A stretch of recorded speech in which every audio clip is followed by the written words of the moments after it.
To order. As soon as I sign my life away here.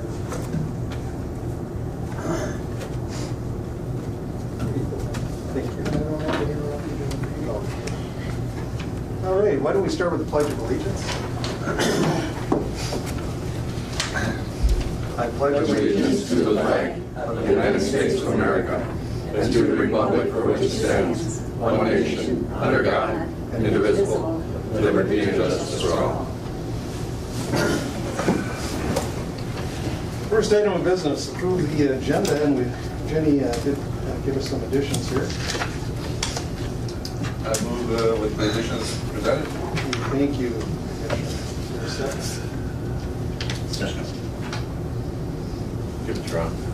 Okay, McBride, Norby, thank you. Any questions or discussion? Hearing none? Mr. Chair. Oh, go ahead, please. I'd like to just point out, we added the First Nations fish fry from last Friday. We had gotten notice of it just the day before, so we've normally made it an approved activity, and at least one of us have usually gone. Which is usually Kevin, right? Which we appreciate. Well, I've been trying to get my grandkids up there, but it's either never worked or we didn't know about it at the time to set it up. It's really a neat experience.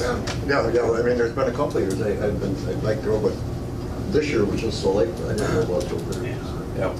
But anyway, I mean, I don't think it needs, I mean, that's always been, Okay. There's no issue there as far as I'm concerned. Yep, okay. All right, anything else?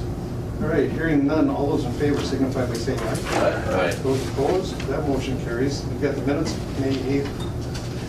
Move on the minutes. Okay, motion, Commissioner Norby.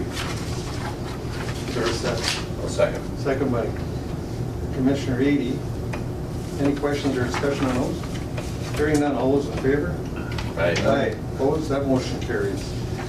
Payment of claims.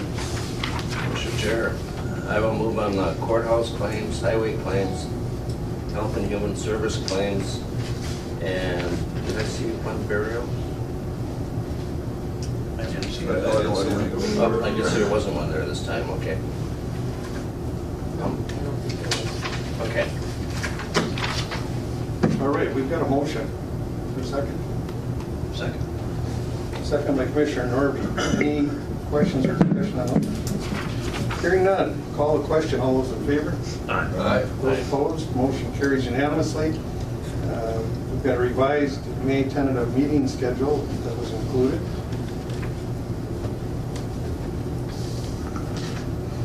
I'll move. All right. We've got a motion by Commissioner Ady. Is there a second? Who was the 80? Yeah. We're still waiting on the second. What's that? Second call for a second. Okay, I'll second. We've got a second. Commissioner Skoye. Okay, now discussion.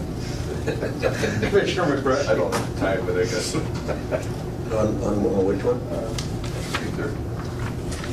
On, Well, no, but we got 3:30, but we have a public meeting scheduled that night, so I mean, that's, it works fine. I can have my own little, It's gonna be a long day. okay, because see that. well, not that they focus that. Oh, Actually, yeah, if that was a morning meeting, because I've got a Burstall meeting that evening, so. Well, we have, Jen scheduled the committee of whole. Yeah, And what was on the and agenda? Oh, it's that's right, flexible for yeah, that's time. right. No, but what, because we have a public meeting at 5 o'clock, correct? That's correct. And That's second time, at least I guess I have to attend that one. Second half of the Easter, 24. Well, that's same road. Well, yeah, I mean, the other 24. That's, when is that one? That's tomorrow. Oh, okay, yep. right, there's a public meeting tomorrow. And then there's also a public meeting on the 29th. So we can change that time. I just thought that would No, make sense. that- I'm not sure how much time Joe will need. That was, highway department needs some time, is that what it was? Yes. Okay, no, that would work perfect. The one at Big Falls is tomorrow, isn't it? I don't know, what's the, that's for next week, right? Tomorrow is it Little Fork or Big Falls Keto? Big Falls. Big Falls. The Keto meeting, yeah, but we're talking about next week meeting, board meeting? Oh, yeah, that's part of it. Right, we don't have a board meeting scheduled for May 29th, but Joe had requested a committee of the whole prior to the public meeting about Casal Yes, 124. Where is that? So I said 20. 29th. I can't see the dates on it. Next Tuesday. Yep. Next Tuesday. Okay, so there was no scheduled meeting next Tuesday? Correct. There is now. The committee meeting, Yeah. committee of the whole, and that's at 3 o'clock. 3:30. 5:30. What time? 3:30, right? I'm not sure how much time Joe needs. Yeah, One next Tuesday is 3:30. that's right. That's tentatively what I set it for. It's up to you guys to. Okay, man. Okay, then. We got her now. I just wanted to let you guys duel it out here. I knew you'd come to a conclusion. We got it. I'm easy. I'll do whatever. Are we all in agreement then? Okay. I should call it question quick. All those in favor? Aye. Aye, opposed, motion carries, thank you. Auditor Treasurer, Mr. Peterson. The Honorable Mr. Peterson. Good morning. I'm here to talk about elections equipment. We had a contract with ES&S to buy their poll books, but they were having some technical issues with uploading to the state's voter registration system. So a bunch of the counties are switching over to No Ink, which is a comparable unit, same amount of money. When it came down to it, here about a week and a half ago, we were the last county in the state still going with ES&S. So I recommended that we would not, and we would change out the contract, and they said no problem, canceling the contract, and go with purchase 15 of the No Ink poll pads to replace the contract with ES&S. ES&S is our supplier for voting tabulation machine, which the new ones will be coming next week. So timing is kind of critical too. Well, yeah, and then we also, the No Ink has, we want to get these up and running for the August primary, and they have training next week in Alexandria a week from tomorrow, which we'll attend. Something like that. Now Jeff has got the contract, so he's reviewing the contract. I move through with the county attorney. Okay, we've got a motion. Second. A second, approve as presented.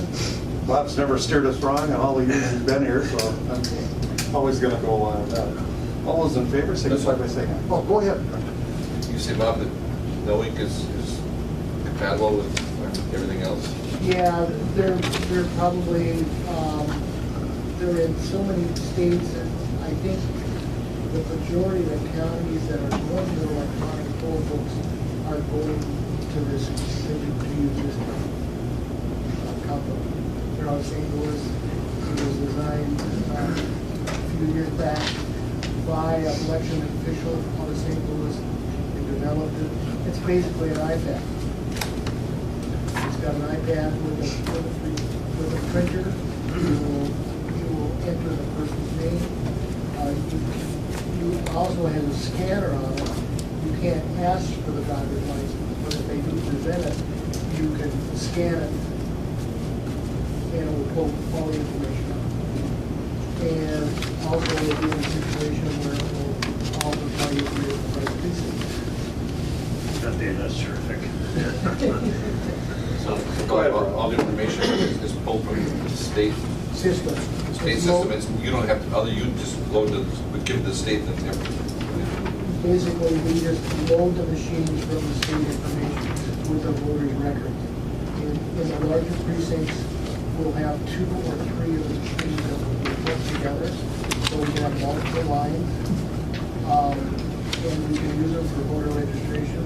New voter registration, Ron knows all about this because he's been an election judge in the past, is you'll be able to take a driver's license with a new voter registration and scan it, and it will populate all the information. Well, Judge Norby? Well, rather than the person sitting down filling out that form, you won't have to do that anymore. That'd be true.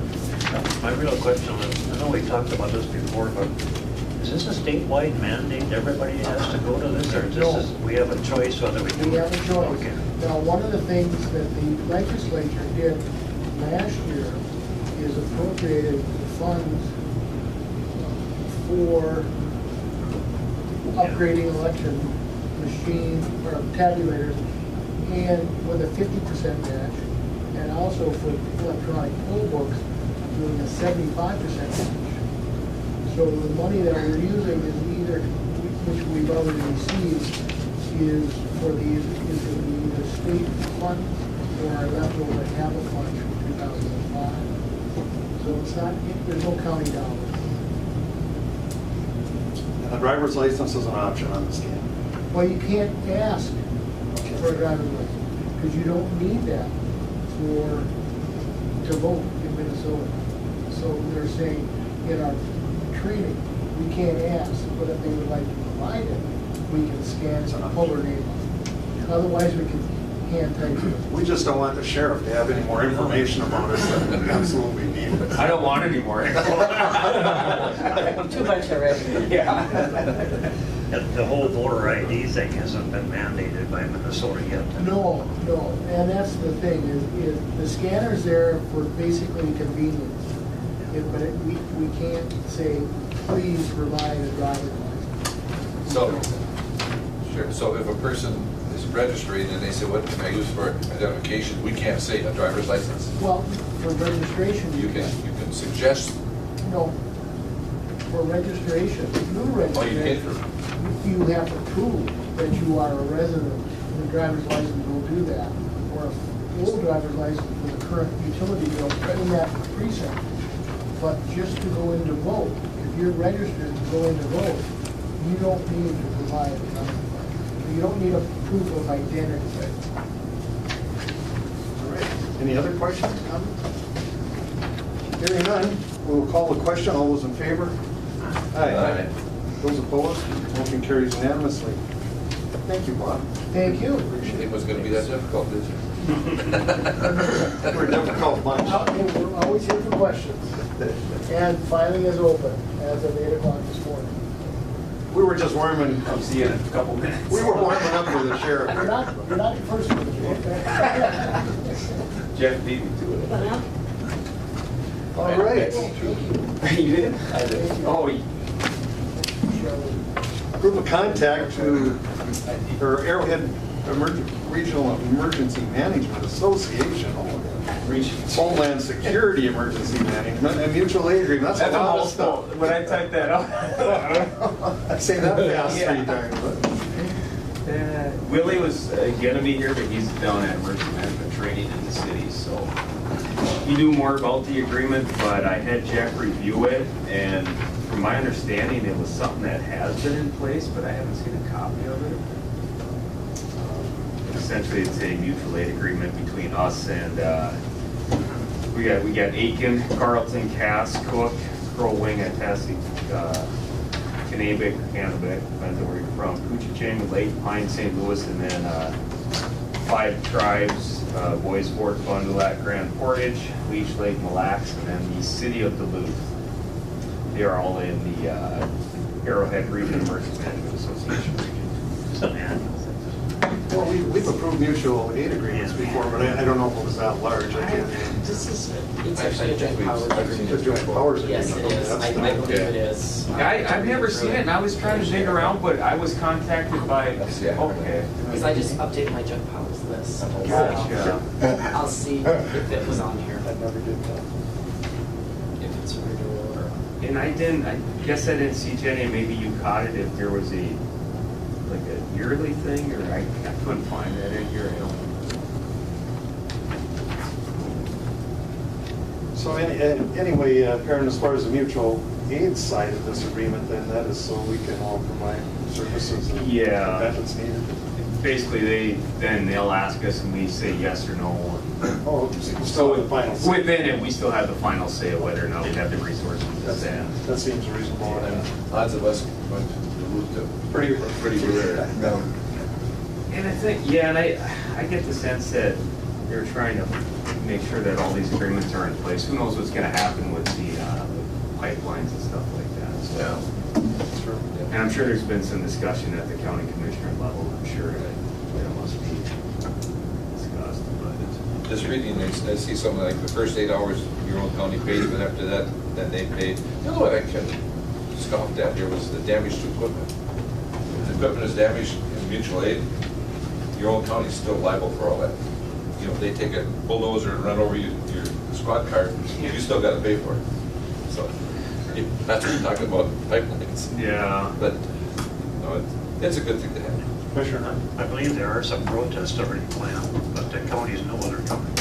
Yeah, I mean, I've been involved in a couple meetings. It's probably a whole nother topic, you know, at a different point in time.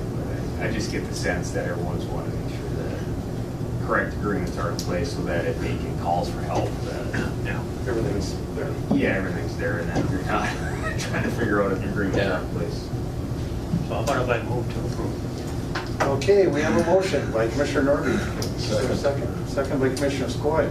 Any discussion on that? Further questions? Just don't make me repeat the title 5 times. Yeah. Kevin just laid out the acronym. Yeah, I wrote the acronym down. Acronym's longer than most books. Okay, all those in favor signify by saying aye. Aye. Opposed, that motion carries. And I'm thinking, just on this topic, we'll probably, we can get the board chair to sign it potentially, I don't, maybe can I email it to you, Jim? And do you have a copy of it now? Yes, I do. Yeah, You maybe can my sign right now? signature and the board chairs, yeah, we can do that. Okay.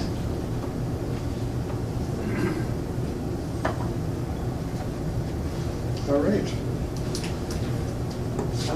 I have a Sign couple it? other Yeah. things, I have a couple other things for you to sign too, so, I just, I'm sure it's not. Let's take a breather here and we'll move on to the next item. Yeah, just go ahead and sign right Then I'll sign it.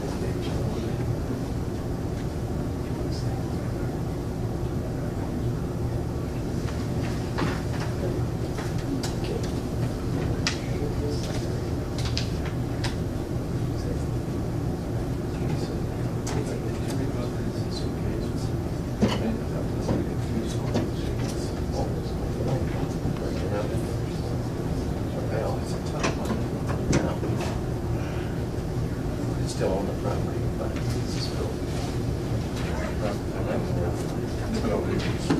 We're good. That's the garage, that's owned by DR. I thought Verizon owned the actual. Right. Is Len here? Do we have them in this? We should. Yeah. Thanks, When I Brian. talked the other day, I thought you said you were going to be here. He might have. Yeah, there's a lot of detail to this. I'll give you the original then. Yeah. All right. Thank you. Thank you. See you later. There's going to be a lot of this coming up. Brian. What's going to like, look what it's on right now, $7 million. Oh, more than that. I understand that, you know, immediately was appealed. The feeling is, they'll go into paying county. But our folks in St. Paul will come up with something creative to make it go away. But it is gonna hurt us, it's like power lines in the future and all that, that's gonna, we're not gonna see any money out of this stuff. Not what we thought we were going to. So we'll have a negative effect on the future. That's what I mean. There, you come on in, let's just grab a chair. It's our chance to gang up on you right now. But you know, they can't. Been out enjoying the, how's the fishing? It's kind of slow. Haven't been out yet this weekend, it's been cold. You know, a group that went up to Kettle Falls, it was the spotting yet there. These got to be signed too. I trust these guys. If they don't approve it, I'm gonna just rip them up.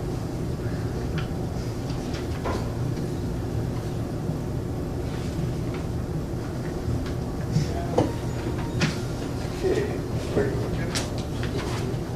All right, a grant property tax abatement to BNSF Railway.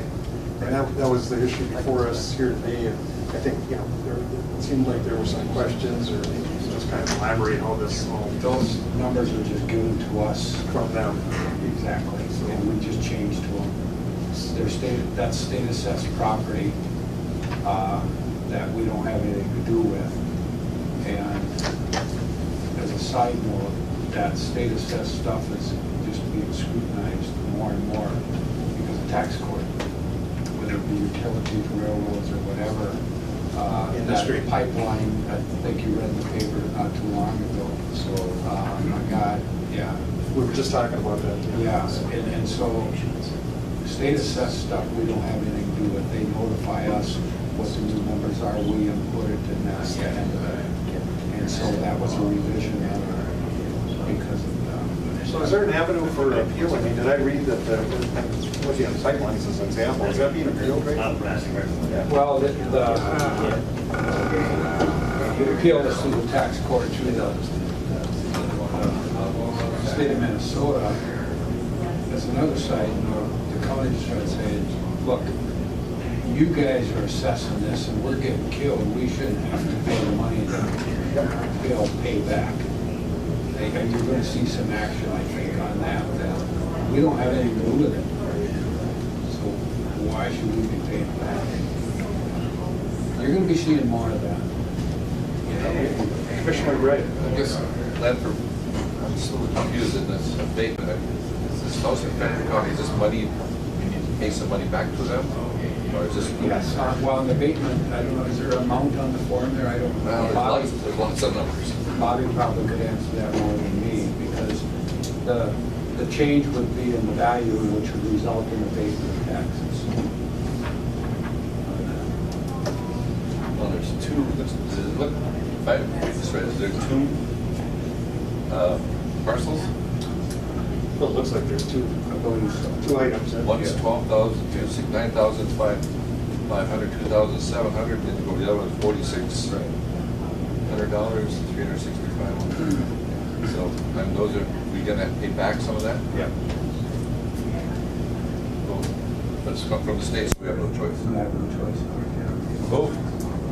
Any motion? Well, yeah, You're not saying that with any joy. No, I don't want to have you go to jail. Or that. Oh, second. All right, thank you. Thanks. Thank you, Len. All right, any further questions on that? We don't have any choice. All those in favor signify by saying aye. Aye. Opposed? Motion carries, even though it costs us some money. All right, we're going to move on to Health and Human Services. Morning. How you doing? Too nice to be working. I know. It's very nice out. So we're Next to the board.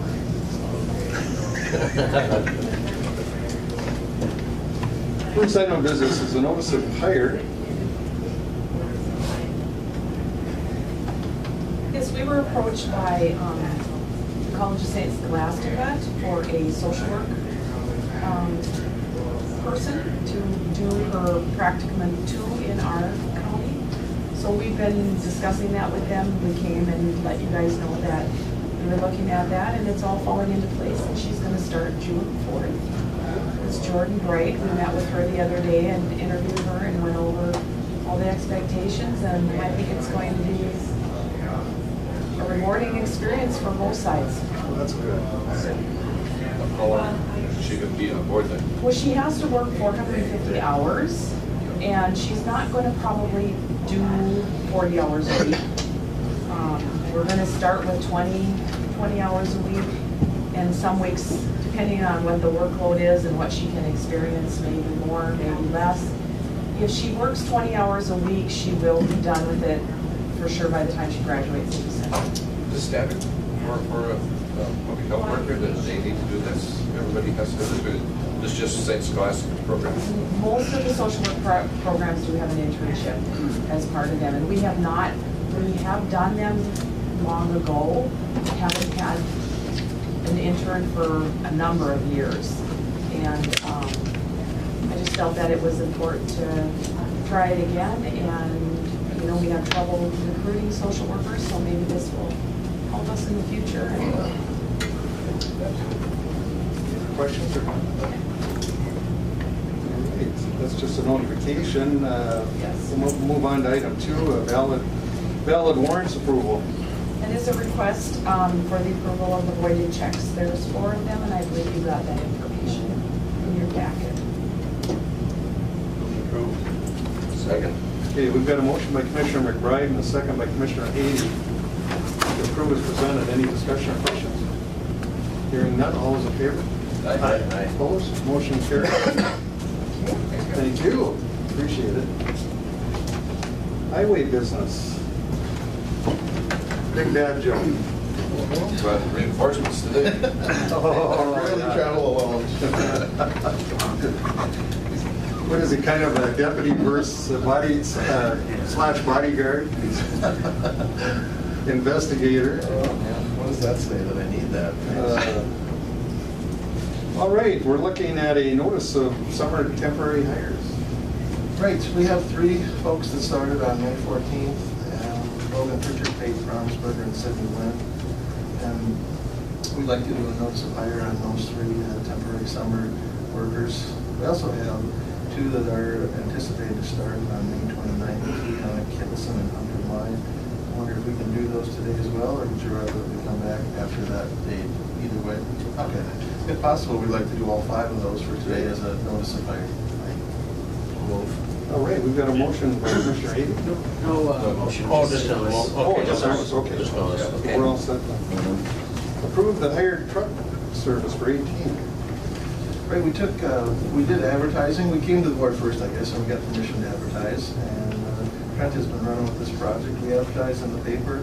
We took quotes. We had quotes from a few bidders, but some of the bid forms or the quote as submitted was incomplete. So we have an award list that is pretty short. Zimba was the only responsive bid for all of these zones. Some folks didn't submit some of the required paperwork. So as you know, we have the county divided up into 5 areas, kind of a northeast, northwest, central, southeast, southwest. We took quotes on side dumps or belly dumps. They didn't hand them or end dumps. Zimba did not bid on end dumps, bid on the side dumps. And we would recommend award to Zimba for all 5 zones for the higher truck work. Very similar costs, 2016, 2017. Mr. Chair. We've got a motion Second. and a second to Commissioner Hayden, Commissioner Skoye to approve as presented. Any further discussion or questions? You seem aligned then. Just, what do we do, Joe, Trent, if we need him done? Right. Just get some pricing. All right. Hearing no further questions, we'll call the question. All those in favor? Aye. Aye. Opposed? That motion carries.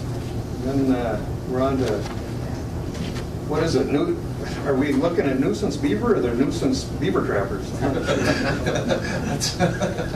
We should check our wording. Check our wording on that one. We're gonna say that was over the Depends on where the pause is. Yeah. Came to the board a while back and got permission to advertise. Sorry. So we did and took quotes. We got strong interest in nuisance beaver trapping. And you see that we awarded across the 5 zones. Jim Roggenrud got 1, Jerry Palm got 2, Kevin Kennedy got area 3, and Linder got 4, Jim Roggenrud got 5. We were pleased that we got folks in every area of the county. There have been years past where maybe we don't get interest in certain parts of the county, and then we have to we have to pay the trapper that works one zone to maybe do some work down in the other zone. So it was good, we had strong interest, and I think that everybody that submitted the bid form had to have a conversation with the conservation officer and demonstrate that background. So I think that we would like to award these bids or quotes to these trappers. Sounds like a good process. We've got a motion, Commissioner Norby, second by Commissioner Skoye. Discussion on that? Yeah, Brian? Historically, Joe, do we have an idea how much this costs us? They, you know, we've got $57 to $80, and I mean, do we trap 100 beaver a year, or we just don't really have tracking of? Yeah, I rounded up that information from Commissioner Skoye here for 2017, and I can provide that to the board. Just maybe email it out. I'm just interested in it. Sure. Well, today, beaver pelts aren't really worth anything, so you have to pay someone to go and do it, but if the pelts were worth $30-40, would we still have to pay someone to go on? I can't remember the history. We would, because we hire the nuisance beaver trappers on the off season. No. Oh, Go ahead, Wayne. well, that was my next question, Trent. If that issue was resolved on that, because yesterday when I was at a meeting, I talked to some of the other counties, and they said that they don't go by the season, that if they have nuisance beaver, they just notify them enough and have them take it off, but they probably don't have the same number of beaver. Yeah, I know there's Beaver trapping that we have, so. there's other counties that operate a little bit differently. I know, I believe St. Louis County has a year-round bounty on beaver, $20 a beaver, or some number like that. I guess in my opinion, this system that we have seems to be working okay, so. I think we have had times in the past when, if we had a project going on along the waterway that we had trouble and it was during the season, we would talk to the conservation officer and get kind of a special dispensation to grab during season. You can think of it, I believe on Finn Road, we did that down on off of 217. We've had to do that before. I think generally they like us to work outside of that season, but we have received permission from the COs to do it on some occasions. Commissioner Norby. No, I'm just thinking, Okay. in some cases, they do their own trappings. Commissioner Skoye. Because, you know, here a while ago, there was pressure put on the Trappers Association and the state to lengthen the seasons to try to clean up some of the problem, but because of the fact that no one is trapping for fur anymore, you know, the seasons are really quite long, and, you know, they extend earlier, they extend later in the spring, and I think they start earlier in the fall, so, I know that the one fellow did tell you, Trent, also. Yeah, I think in the future, as the trappers get older and there's less interest in it, we might see additional problems. You know, there's several trappers in the county that take a pretty significant amount of beaver throughout the winter and springtime. So if those resources aren't out there, we could see. We're just going to add it to your job description. There you go. Well, what it is so low that even some of the diehard trappers are trapping in the winter. Yeah. Right, some guys will just almost do it for the love of it because the money's not in the Well, belts. yeah, It's too yeah, yeah. I know one of my boys he said to me, he said, I said, why are you doing it? And he says, well, if I take 2 weeks off and go deer hunting, I get nothing. If I take 2 weeks off and do this. But the last 2 years, he said, I'm not even going to waste my time I mean, I can't even make enough to pay my gas. So. Even for a sport, he said, I can't afford to do it. Talked to a guy who was trapping down by Ray. He stopped by our hunting camp. And if you can believe this, he trapped a beaver that weighed 87 pounds. Wow. That's a small bear. I never believed a beaver would be that big. I spoke with Jim Roggener this morning, and he actually just trapped one out of Thompson's Pond over by Keenan Drive. Oh. Jim Roggener is an excellent trapper. He's done it for many years. I think some do like just for nature. All right, well, unless there's any further questions, we're going to need to approve the nuisance beaver trappers. All those in favor, signify by saying aye. Aye. Opposed? That motion carries. All right, thank you. Land and forest business. That should Oh, be- we can pick on Nathan for a That should be the while. nuisance beaver department. So we've got a notice of hire of a new forest resource manager in the North Home field office. Yeah, as you recall, back in the end of February, I came to the board to seek permission to fill this slot. We had one of our foresters that took a position with Beltrami County, so we went through the posting procedure and did interviews and offered the position to Matt. He actually started yesterday, so. Good. All right. That's a notice, thank you. Yep. Then we'll move on to review the results of the May 2nd timber auction. Yeah, so May 2nd, we had our second quarter timber auction. We had all but 2 tracts sold the day of the auction, and then the 2 unsold tracts were both picked up the very next day, so we sold everything. So we sold just about 29,000 cords of pulpwood plus 50,000 pieces of decorative Christmas tree tops for a total sold value of $944,000. Somebody bought the Christmas trees? Actually, that's a hot market right now. Right. Yeah, so, and it can be a benefit for the, for the management of that particular stand too, because if it's done right, it's actually kind of like a timber stand improvement. So it's like a pre-commercial thinning almost. Does it kill the tree when they do? No, if they do it correctly, actually every, depending on the site quality, every 8-9 years, that same site can be harvested again. As long as they leave enough leaders there. Where did 50,000 treetops go to? I mean, that's a small amount, actually. But The they DNR is- do this in October, November? Yeah, they're doing it in the fall, and then they sell them to, a lot of them go to like Home Depot and those type of places, so. And mostly down south, right?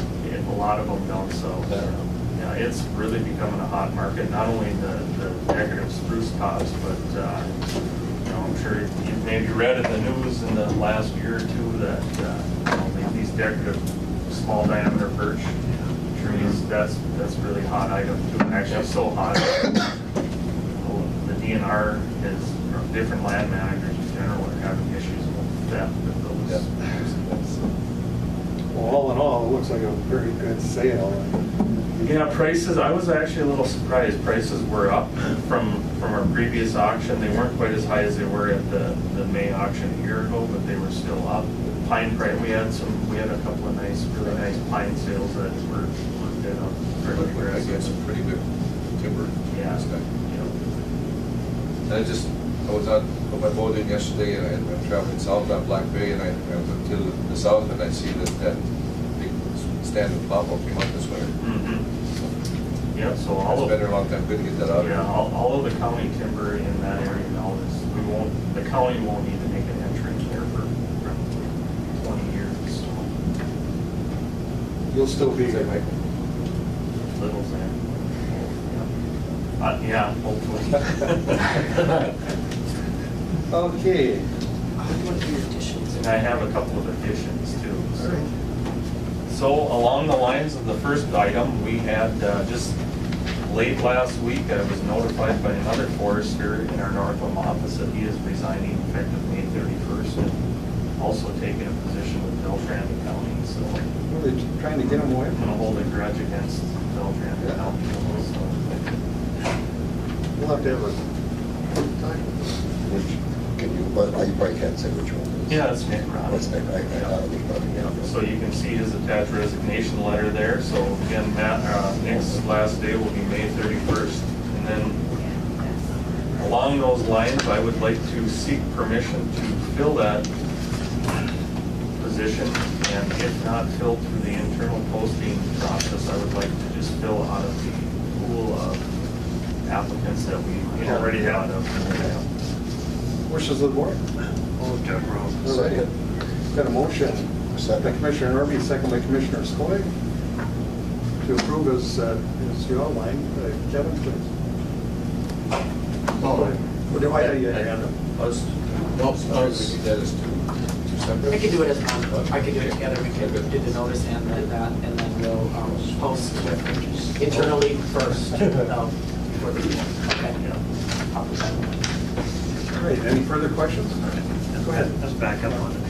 You were concerned about average prices because of the Blandon situation, but you didn't really see any concerns, did you? It doesn't seem like it's... Spruce was down, I mean, Aspen and Pine were up, and Aspen is, you know, the market is still there for it, and the pine sales, obviously, those are pretty much, at least the pine sales that we had on the auction were, they're pretty much all season type access sales right off of major roads, so good access, good quality timber, so.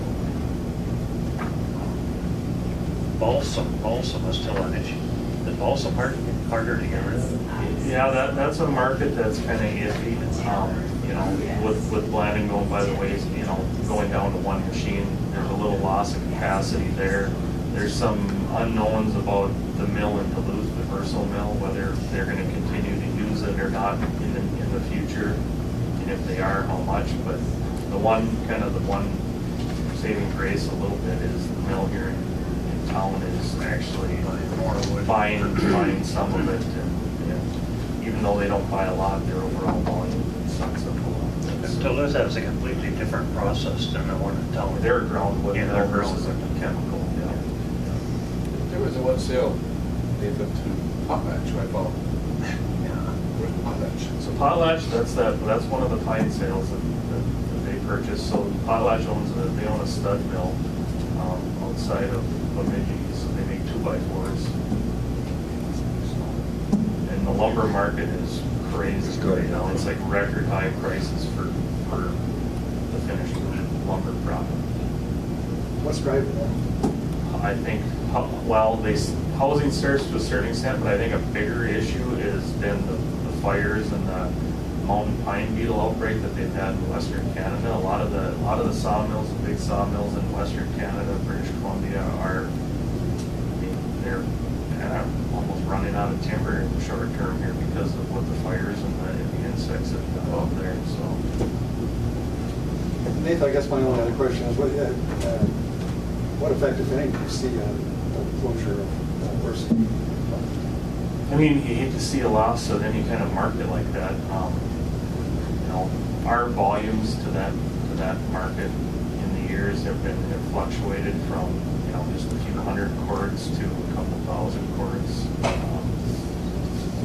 You know, they only use aspen, to my knowledge, so that, you hate to see that loss of that market, but I think the volume that they use, that'll find its way somewhere else. It's probably more concerning on just the sheer number of jobs that are being lost in the facility, so.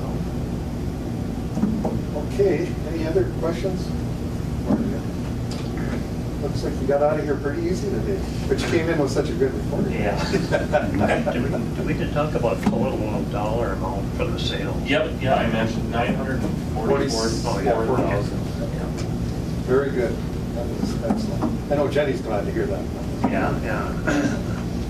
All right, well, thank you, All right, Nathan. thank you. We sure appreciate all you do there. Thank you.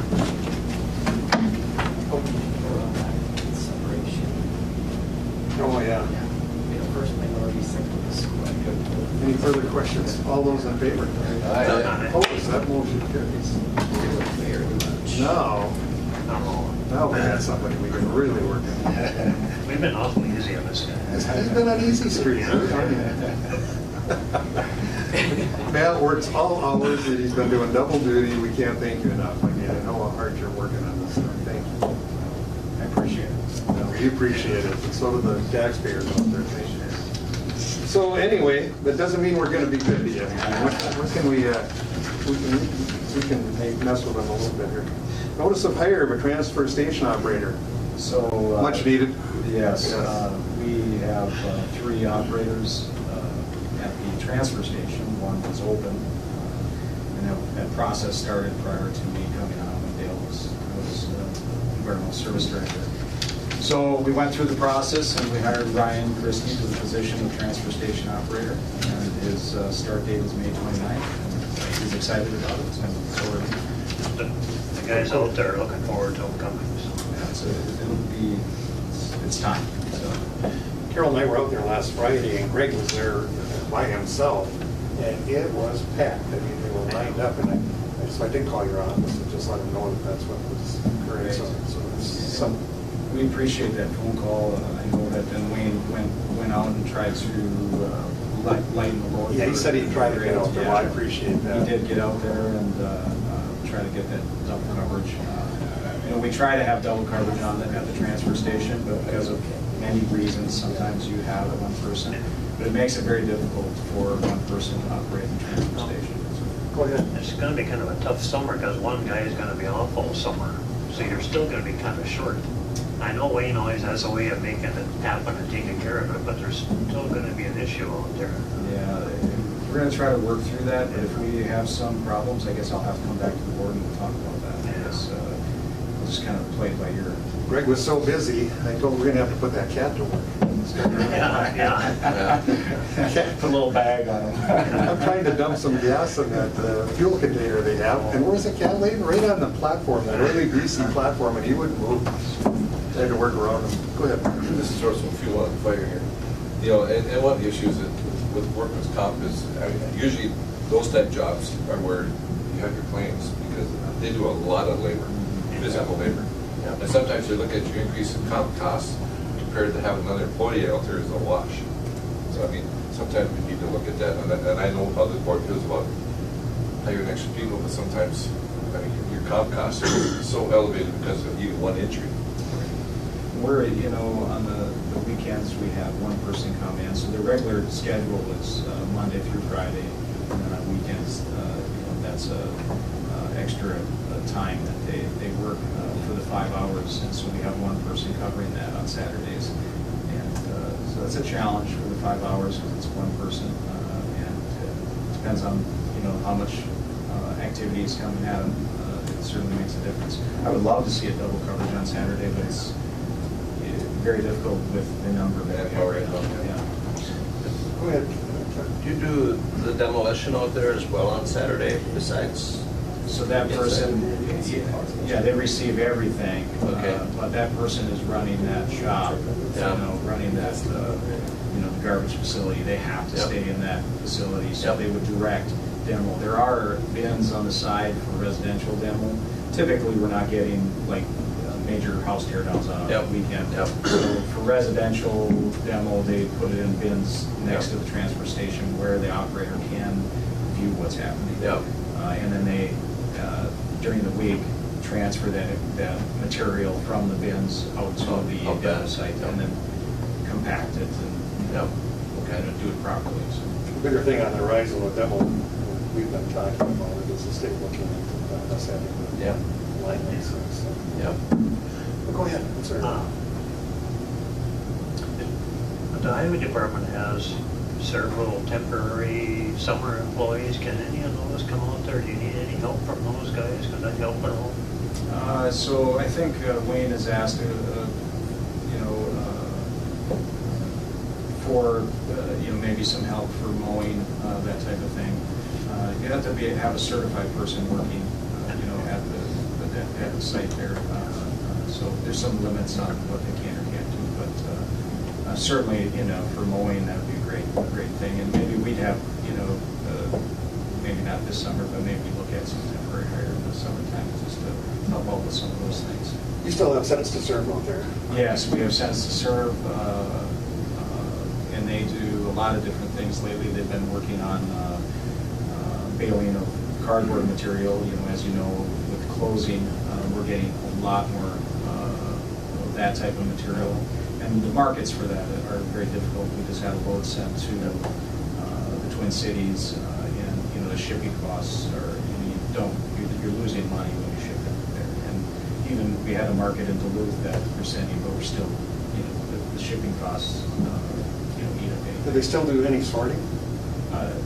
Yes, what they can, but you know, we're getting so much material that we need to bale it and move it out. I mean, it just becomes too much. They just really help the Friends is kind of doing some of that up front. Yeah, that has taken over some of our recycling areas, but We never talked to friends about taking TVs, we should start that conversation.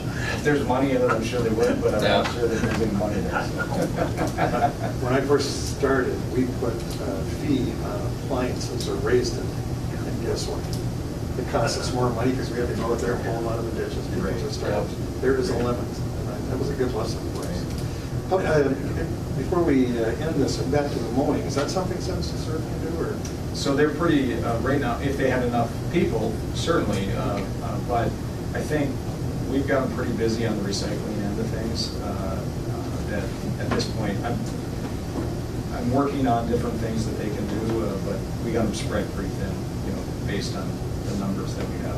We also have ODC that sometimes picks up garbage along the roads, and right now, they didn't have a vehicle that they could use for that purpose, so we had to have Census Serve do it. And I don't know, when you have discussions with them, if there's something about their vehicle and how we can solve that problem. It's certainly a valuable service they provide. Yep. And that would then free up Census Serve then to do more of the stuff inside. So even if we could legally, lend ODC a truck or something Yeah. for that purpose. Yeah. Well, I know they had their own vehicle, I don't know, something may have happened to that mechanically or something. Yeah, I'm not sure. And there's several vans out there. Yeah. Yeah. But we had an agreement with them, I think, to clean up twice a week, isn't that correct? That's correct, and so I called them this spring to do that, and because of their vehicle situation, they were not able to do it, so then I had Keith help us out with the Census Serve crew Yep. to clean up those areas. There was also, I know Kevin, you had mentioned the railroad grade, and I know I Yep. mentioned Dwayne, and I know that he was going to next week try to take a look at that too. Okay, thanks. So anyway, we've got a motion on the floor right now? This was just an Just an informational. informational, okay. Yeah. Well, let's move on before this board hires 5 or 6 more people. We're running themselves right into it. There goes our budget. Okay, what's next? Review the contract change order? Yes, so, as you know, we're working on the Island View Sewer project, and You are working on it, I know, we all are. yes, and so there was 2 change orders on contract B.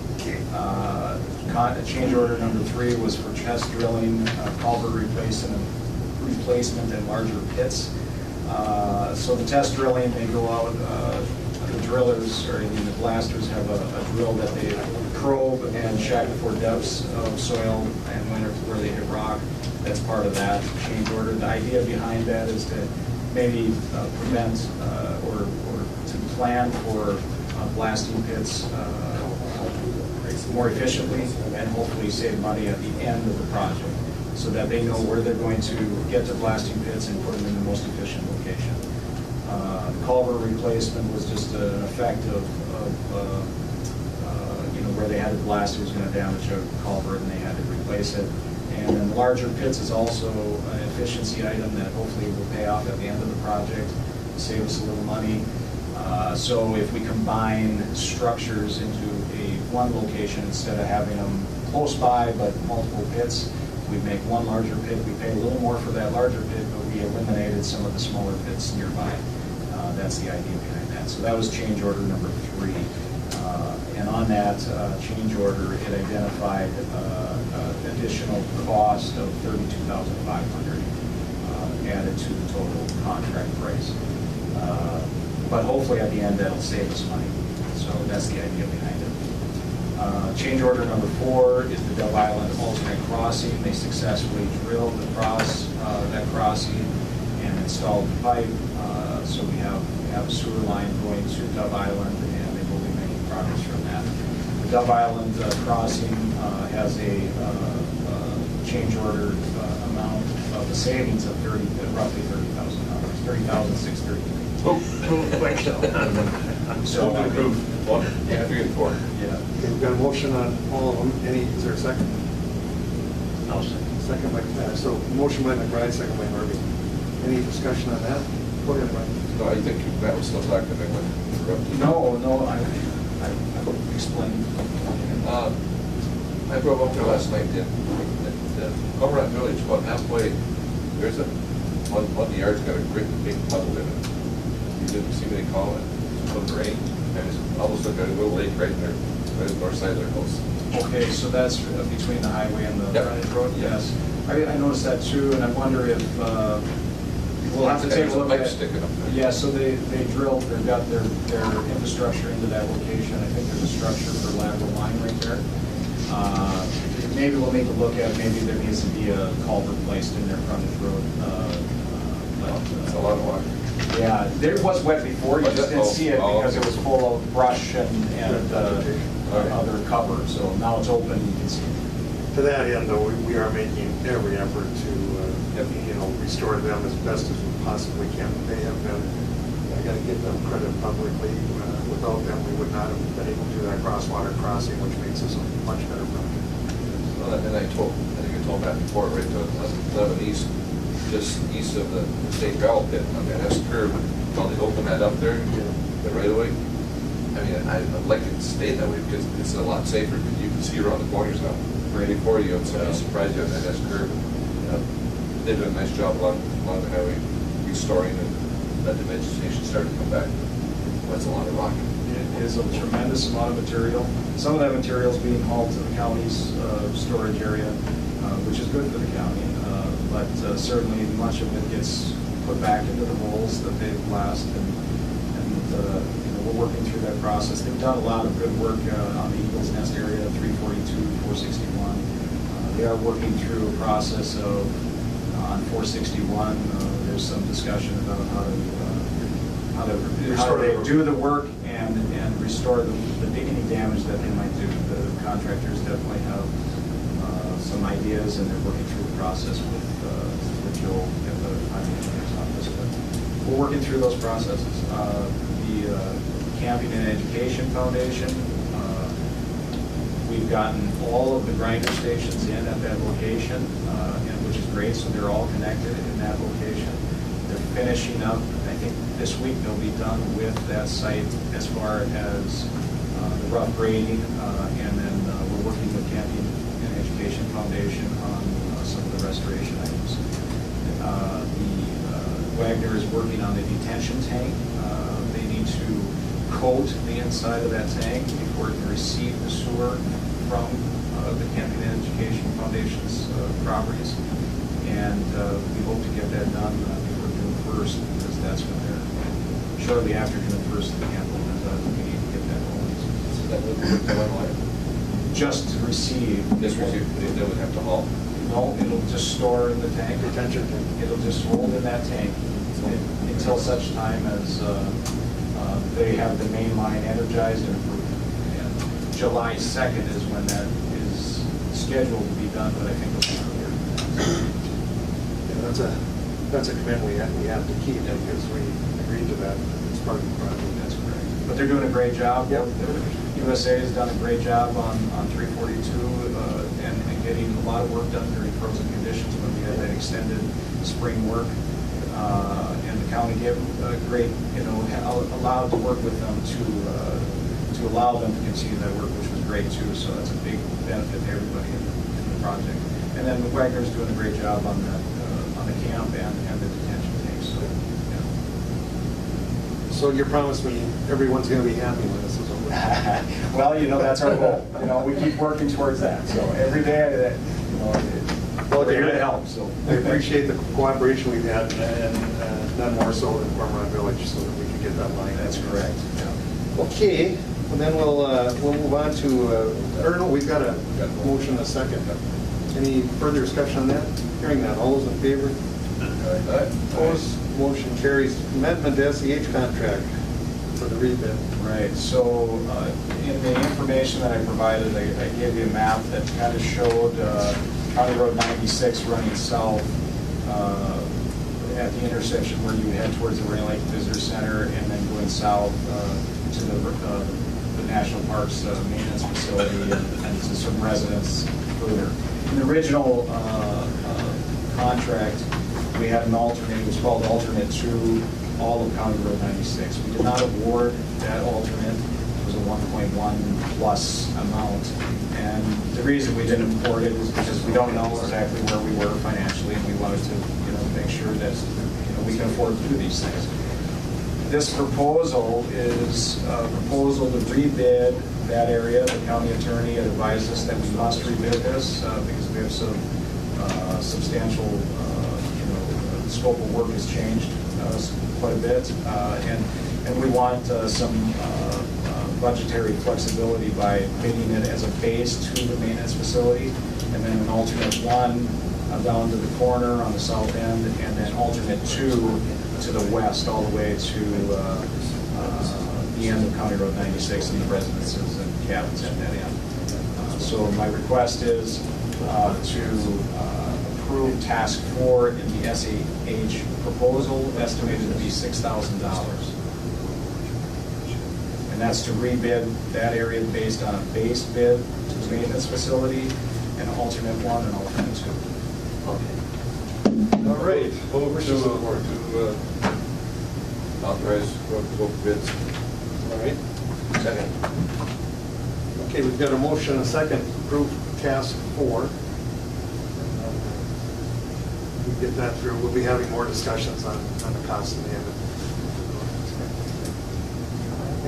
Any other questions from the board? All right, call the question. All those in favor? Aye. Opposed? The motion carries unanimously. Anything else? Yes. We've got the Contract yeah. with Ron Intertech. So our demo site and facility at the transfer station, we have to re-permit with the MPCA. I know that we've been working on this. It's a 10-year permit, so we need to apply with the MPCA for the operations of the demo site. This contract with Braun includes 9 tasks and should be completed within 1 to 2 months of execution of the contract, depending on the additional information requested by the MPCA. We have completed the field work on new topographic information of the demolition site and the area around the transfer station building, which will provide current information on our site. An engineer report will be provided. Tasks 1 through 6 deal with the permit application information, detailed plans and details on leachate generated and management. Task 7 will deal with calculations of remaining capacity of the demolition landfill. Task 8 will include an evaluation of the drainage adjacent to the transfer station. And Task 9 will deal with evaluation of the leachate collection system in the existing facility. The total of this contract is estimated to be $20,000. The Environmental Service Department budget has budgeted $50,000 in 2018 for the replacement of the scale within the facility. We believe the scale replacement needs to be delayed until we solve the site drainage issues. If approved, we would like to transfer the scale budget to pay for this contract and any other improvements at the facility. We will need to budget for the new scale in future years. Information in this report will help us with future year planning and budgeting for additional improvements at this facility. And the Solid Waste Advisory Committee recommended we move forward with this item. They can accomplish this in 2 months or less.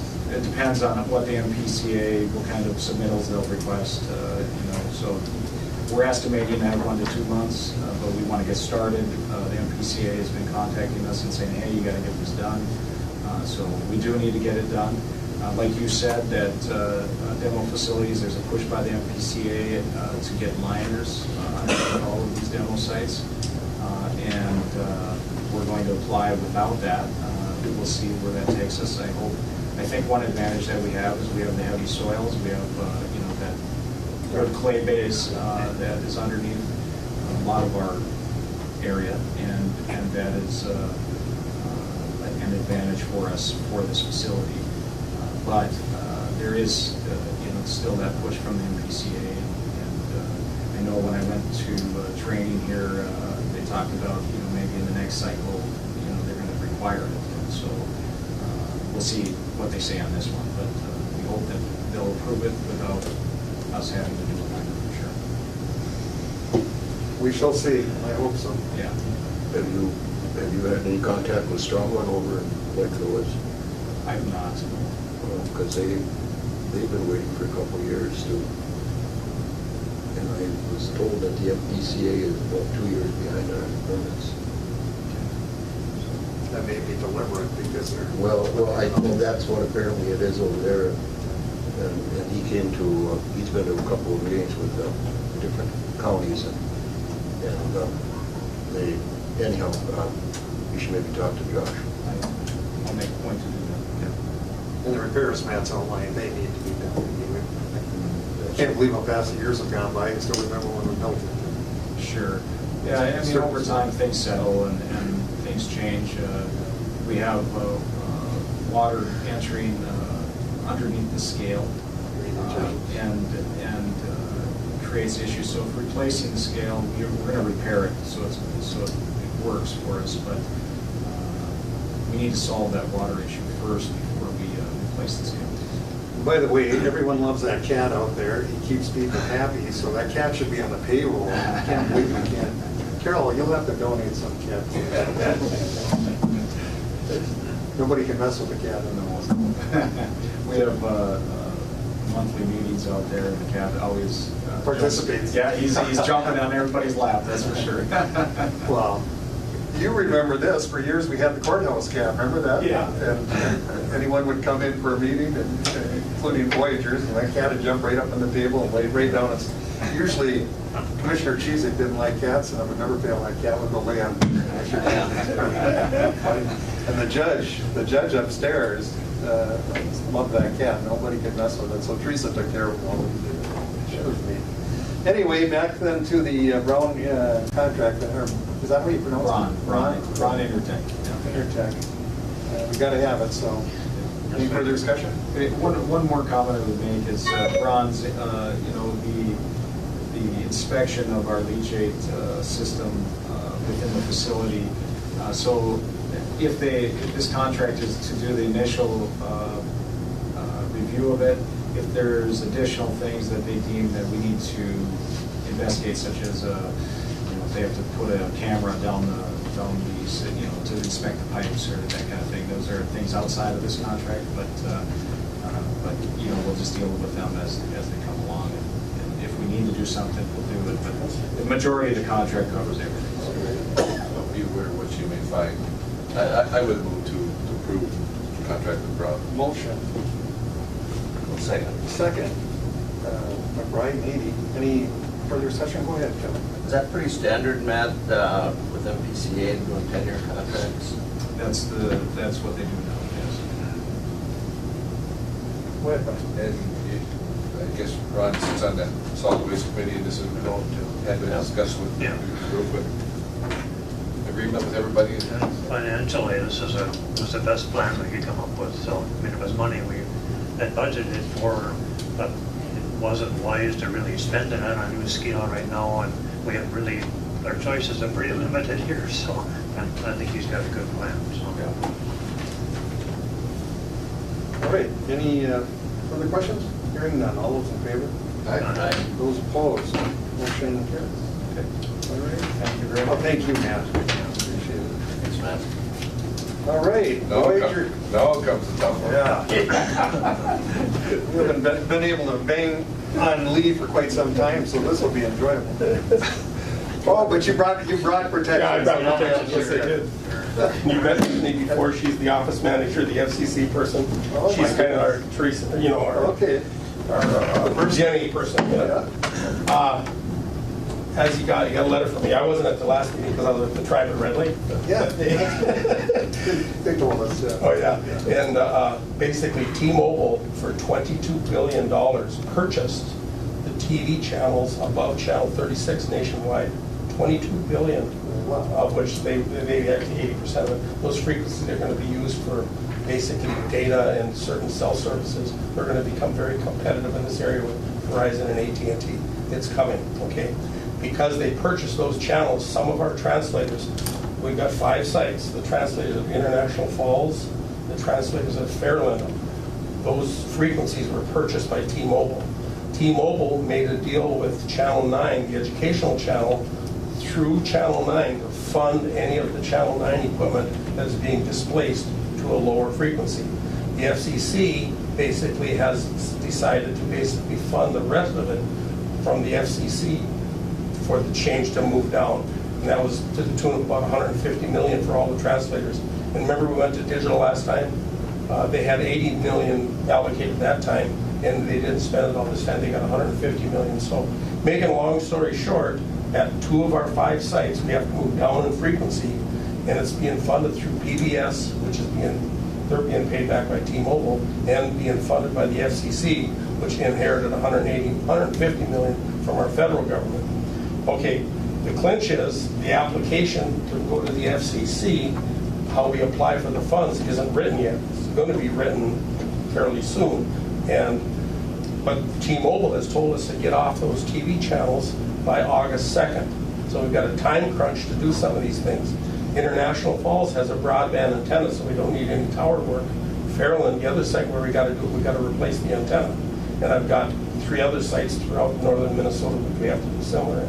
So basically, I'm here before the board to basically tell you that we're on top of it. We're applying, doing all the FCC paperwork and all the grant work on your behalf. But we're going to run over our budget until we get refunded from the feds. Now, I think the Channel 9, the PBS for the funding will probably come quicker because I assume they're more faster to operate with than the federal government. So I'm here for your questions. If we want to stay in the TV business, we have to do this. It's going to be funded through other organizations, but we've got a time crunch that basically I'm coming to you to ask for temporary funding until we get, that money will be paid back to the county. And we get the money back. Yeah. Before we continue, Yeah. we all know Lee. We should probably. This Bethany Hagee, she was here before, yeah, and she's my office manager, and she's doing all my paperwork and answers the calls. She said belt supervision. Yeah, she tells me what to do and where to go. That's good. Well, welcome. And where? Glad to have you. Okay, so the elephant in the room, Lee. Pardon? The elephant in the room is how many dollars? Okay. I didn't see it on the. No, I didn't. Well, as best I can tell you right now, for International Falls, because we don't have to do any tower work. And of course, we're getting new equipment in the building, which is kind of the equipment there is about 11 years old, so this is kind of a good thing. We get a refresh of new equipment doing this, which allows for us to go to what's called ATSC3, which is coming. You know, all these smart TVs you buy in the stores. Okay, the FCC is going to remove the TV as we know it today, and they're going to go to a different technology in 4 to 6 years. All the TVs you buy today probably won't work. Okay, this equipment we're putting in is ahead of that game, which is great, but that's a whole nother issue. I'm not going to get into that. International Falls, that's about $51,155. Fairland, because you have to do the tower work, is $67,884. That's the best numbers I can give you. And this money will come back to the county through grants, which we have applied. And we've applied for lots of licenses. I don't know if the county can swing that. Commissioner McBride, he can give you that. We don't. Yeah. 110,000. $119,039. That's unless, you know, there's a possibility it might be less than that because there's certain equipment that they say we probably need, but maybe we don't need, and that number probably may go down.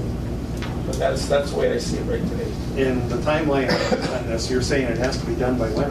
August. Well, August 3rd. So you would need the money quickly, I would assume. well, we're not gonna, right now we've got what they call construction permits for the PBS stuff. And we're gonna do that first and put up antennas. We don't have construction permits for the other channels. Okay, the antennas we're putting up are broadband, so that's not an issue no matter where they go.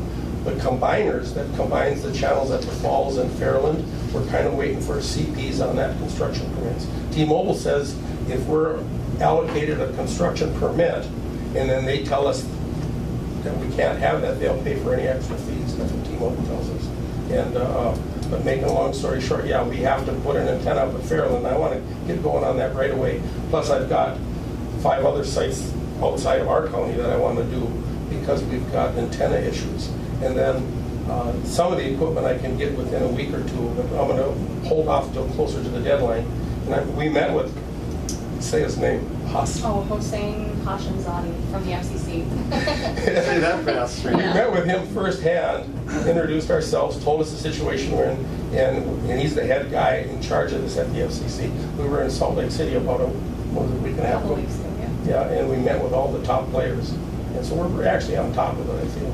So, Go ahead, Ron. So we're pretty confident we'll get the money back. Yes. Well, if the county were to do this, and even, I don't know, we'll have to have that discussion, but certainly we would need an agreement, you know, for the payback. Right. But the agreement would be with, how do you say his name? Jose. Yeah. That would be with him directly, or his company? Well, he has said that we will get the money. When we went to Salt Lake City, we wanted to be on top of it. Yep. But the application form that we apply for the money, he has not written. PBS already has. PBS has their app. They basically have their act in order. T-Mobile is paying PBS to move PBS, and T-Mobile, out of this $22 billion, the legislature allocated 150 and gave it to Hossein. And Hossein is going to flow that back to us, but he has not written the application of how we apply for it yet, and that's where it's at. Well, I mean, I appreciate the, you know, the heads up and the forward information. But we would need some sort of an agreement that we could take a look at and reviewed, of course, by our county attorney if we were going to enter that. So, or do you have something like that here? Well, it would be the one who's paying us back at the federal level. We've already, PBS is not an issue. We already have a letter with them, and they're going to do it. We have an agreement with them. The other channels, the other TV channels, we'd have to get a letter from him. And we can send him an email and request that. Have Jeff sort this out? Well, he'd have to. In the end, we'd have to have our, you know, legal review it to make sure we get reimbursed in the end for the taxpayers. Right. Go ahead. But just so we're clear, before we move on, without this, there is no television, you're saying? Yeah. Okay. In those two areas? No. You say the other towers are okay? Well, we feed Big Falls from International Falls. We feed Fairland from International Falls. We feed Capitola from International Falls.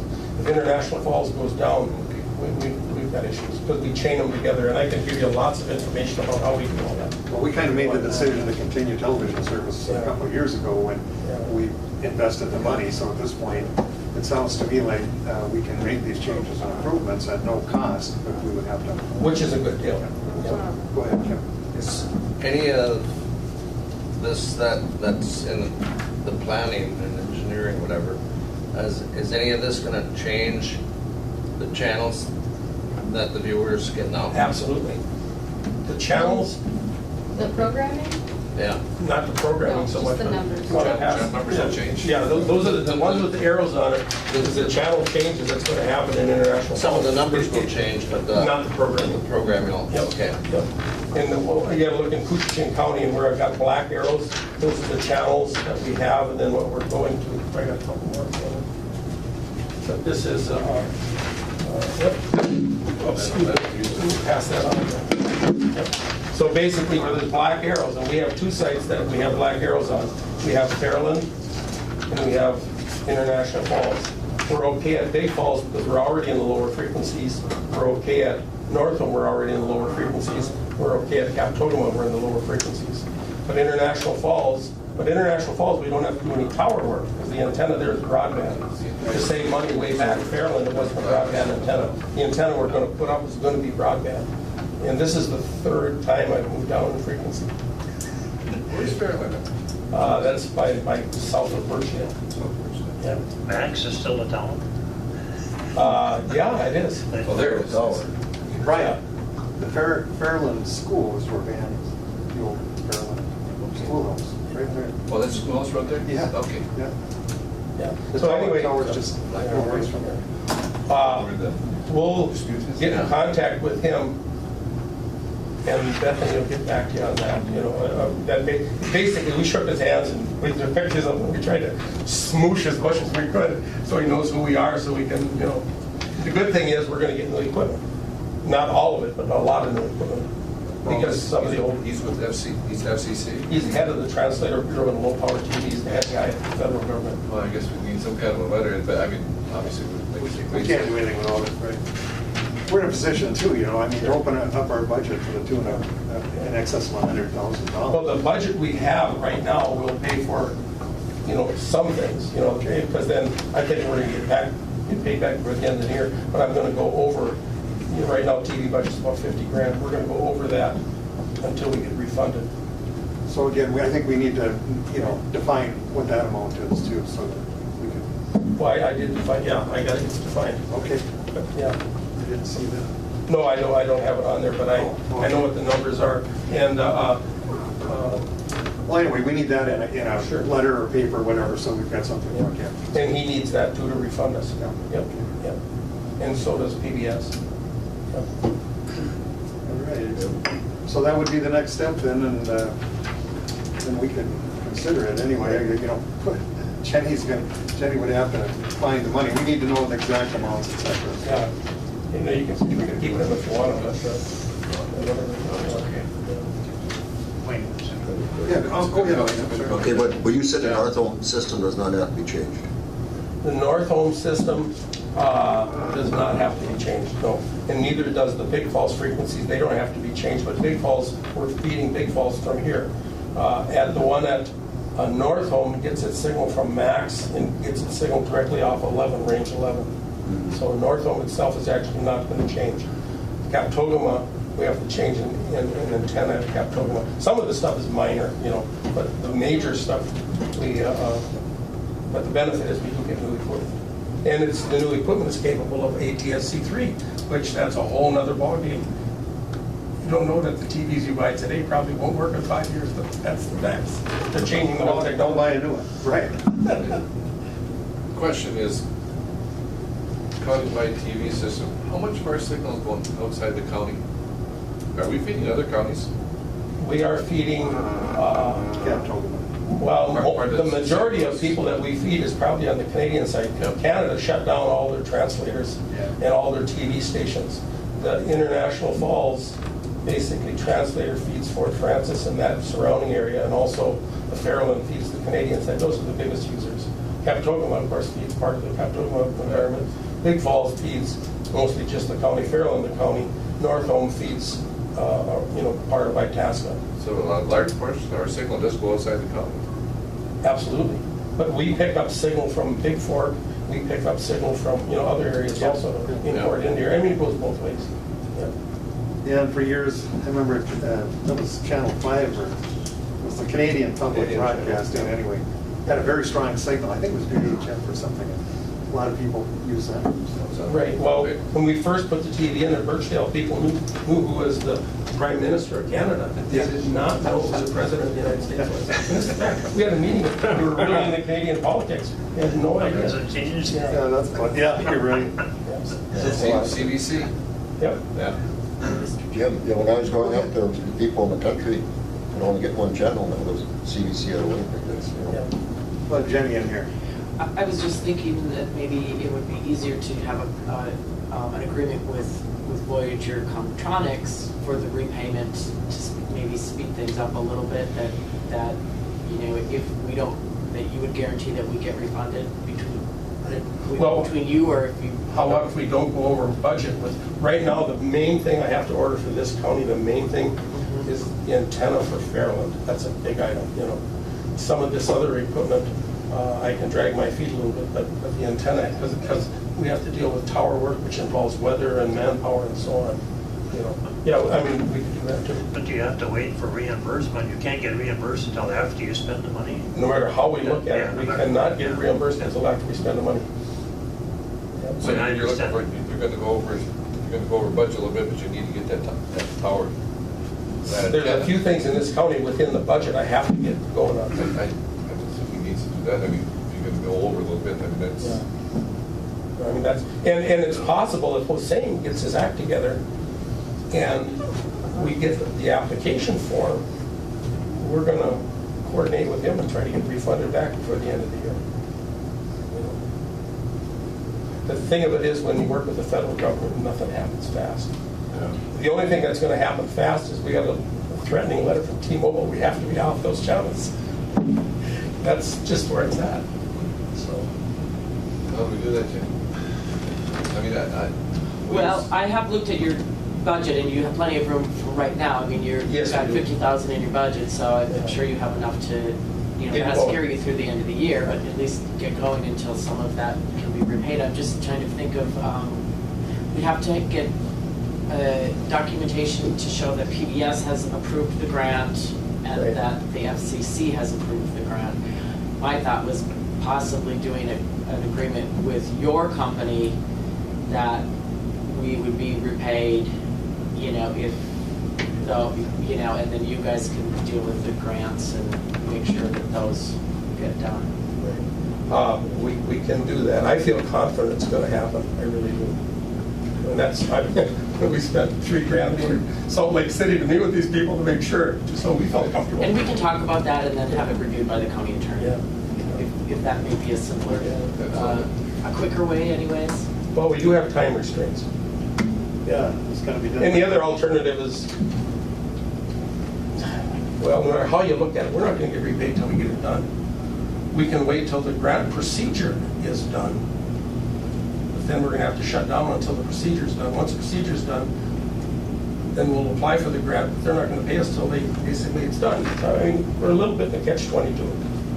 I mean, I don't know how your highway funding works, but We may be more like a fiscal agent for that, sort of. I'll check on that. I didn't realize that. I should have checked. So if we entered into agreement with Voyager Communications for more than $120,000, then I know you're sticking your neck out there, but I only have an open letter of credit for $50,000, so I had that your $50,000. I close. The grants, I think, will only go to the, Right. to the channel translator licensees. I think Which the is you. money has to, Right. I don't think they'll send us the money to No, they grants won't. out, yeah. Basically, you as a county government, if you were a private individual, there'd be fees to relicense these channels. Because you're a government agency, you're exempt from all these fees. You know, so the grant basically is applied through the county, which will do the paperwork for you. But the grant is actually, just like the FCC applications, we've applied for all these, what they call construction permits and these licenses. We haven't been granted the licenses for PBS, for the construction permits. We're still waiting on the other channels. But it's all funneled through the county, much like it is in Lake of the Woods and Roseau and Red Lake and Max and Itasca. the grants would come to the county, and would not come to Voyager. They could come directly. The grants will come directly to the Right, county? right. Okay. I guess we just need a letter out. Gotta have something. Yeah, we'll see what we can come up with. Well, why don't you guys work with Jenny then? We'll get a, yeah, we can do, if he, and he's, I think, pretty good to work with, you know, from what we've met with him. The only thing is he's got like 8,000 of these to deal with. Wow. You know, so that's all I have. Gee, thanks. But you're gonna start on the antenna right away with what's the 50,000 you have? Yeah, the antenna, it's under 10 grand for the antenna, you know, and then there's some tower work involved. But problem I have, we've got 5 places where we have to do this, you know, outside of Koochiching County, including Koochiching County. When you start dealing with tower work, you're dealing with manpower, you're dealing with weather, you're dealing with everything. Getting there, you know, there's, even though we've got 2 months, 2 months is not a lot of time. Good thing it's summer. So it's just, It's 260 days, you figure 20% is gonna be weather, so that puts you down to what, 40 days? and then you got wind. Then you got weekends, Yeah. and, yeah. Lots of issues. So, well, Nothing you can't overcome. nothing we can't overcome. Yeah. But this is the 3rd move down I've been involved with. We used to be up to channel 69, then they cut it, 83, and then they cut it to 69, and then they cut it to 51, and now they're cutting it to 36. This is the 4th move down by the FCC. And they keep selling these frequencies to companies for lots of money, and it goes in the coffers of the federal government. 22 billion they inherited from, 80% of it came from T-Mobile, some came from Verizon, some came, and they allocated back to us and we translated to 150 million. That's amazing. We got a vacant tower up there at Thunderbird, you want that? Why is that not done? I think it was, we had an agreement, or we had a conditional use permit with Minnesota Tower, and I think it was on conjecture that they were gonna get AT&T on there, well, AT&T decided not to go. Yeah. Now they're stuck with it, now they got an empty tower. Wow, I know, it's just a shame. Yeah. Well, get us the information as soon as you can. Sure. Get together with Jenny and we'll see. I'd rather not be here asking you for all this, but I have no choice. Well, yeah, it's not your fault. I mean,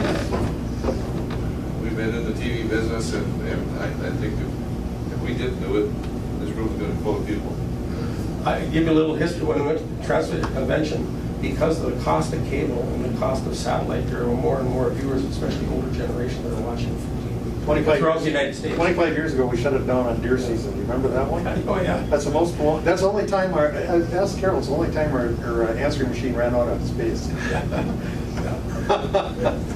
I don't know if it'd be the same today, but there's still a lot of people depending on it, and because of the improved services that we've invested in, I mean, When ATSC comes along, when that does, it's out 4 or 5 years from now. When ATSC comes along, each channel will have 8 high definition channels.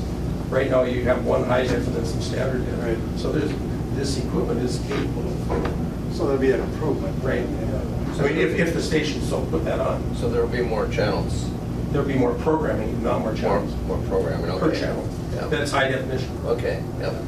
Wait, Actually, Lee, that had kind of got brought up, because when cable television came into the rural area, everyone was so happy about it. Now they found out that the cost of it, and so I'm getting a lot of requests on whatever happened to our old television system. So I would like to get a hold of you and probably put something in the paper telling people how they can pick up these channels and how they can do it. And because a lot of people are saying, well, we'll keep our internet and our telephone, but we're going to drop the cable television. And I know that there's the Northland Tower and the Red Lake, and I know when I was younger and we went with the with the arrows and all that stuff, is, you know, I mean, you went out and set one at Red Lake and one down here, and you could get a fairly good amount. So I'd like to get a hold of you so I can get a list and explain to people what they're going to have to do to set up, because I'm getting a lot of people that are asking me, is the county still in business? The dilemma we have with home and tenant, the dilemma we have is, I know what works and I know what people should get, but I hate to tell anybody to go buy it from Amazon or somewhere, because then I'm competing with the local hardware store or Menards that sell stuff that doesn't work. It's really a catch-22. How you get around that, I don't know. At Red Lake, they have Paul Bunyan, most of the, and we met with the tribe there. The average phone bill, which includes TV at Red Lake, is $168 a month. And for the exact same reason, a lot of the tribe members want to get off of Paul Bunyan for that reason. Yeah. One-time cost of a couple $100, one-time cost, now they've got TV. Red Lake's got, you know, lots of TV. you're saving. And a lot of people have found out that your kids really don't need that number of channels. And that's why they're doing it, because they said, you know, our kids are either on the laptop or the iPad or the television, and so it's Not good for them. In my opinion, I don't watch TV, but I'm involved in it. Well, it sounds like everyone's ready to, you know, make this work, so it's just a matter of getting the information and getting together with Jenny We did and see what channels right there. How's that? We will do that. We'll talk to Hossein. That's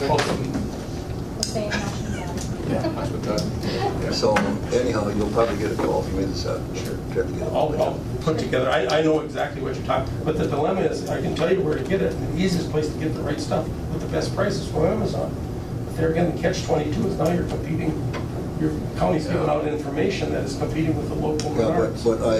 But we don't have a Menards down there. No, but you have a hardware store. I don't think that they're doing anything with it anymore. Because it got to be that everyone went with, I don't even know if they have antenna poles anymore there. I don't know. I'll check with them and find out. Thank you. Well, thank you. Is it the old boat? Is it the old arrow that they still use, or is it? No, it's a screen now because of the broadband. It looks like a Windows screen almost with little twine whiskers on one side. Okay. That works the best. And then there's certain preamps that work really well. And unfortunately, a lot of the stuff you buy, just go to, I'm just picking on Menards here or Home Depot. A lot of the stuff you buy there, you just get stuff that doesn't work. You know, it's just unfortunate. I've got the one that just screws on the back of the TV. And You're so close. I know. You're getting bombarded. I look out the window and I can see it. I think he's been radiated. Well, I know where I live to get PBS on Channel 9. You don't have to turn on your television, just walk by it, it automatically comes on. Yeah.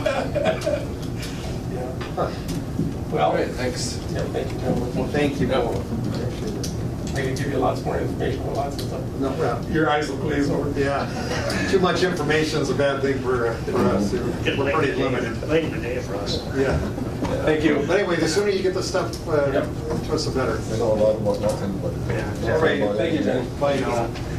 Yeah. All I'll give you a right. call. Okay. Any other business come before this board or public comment? Anyone here for that? No? Carol, you know anything to yell at us about? You need a motion, Wade? It looks like it, that there's no other business. Okay. Got a motion by Commissioner Skoye, Yeah, I'll make one. Ron? second by Commissioner Norby to adjourn. All those in favor? Aye. Opposed, motion carries. Thank you.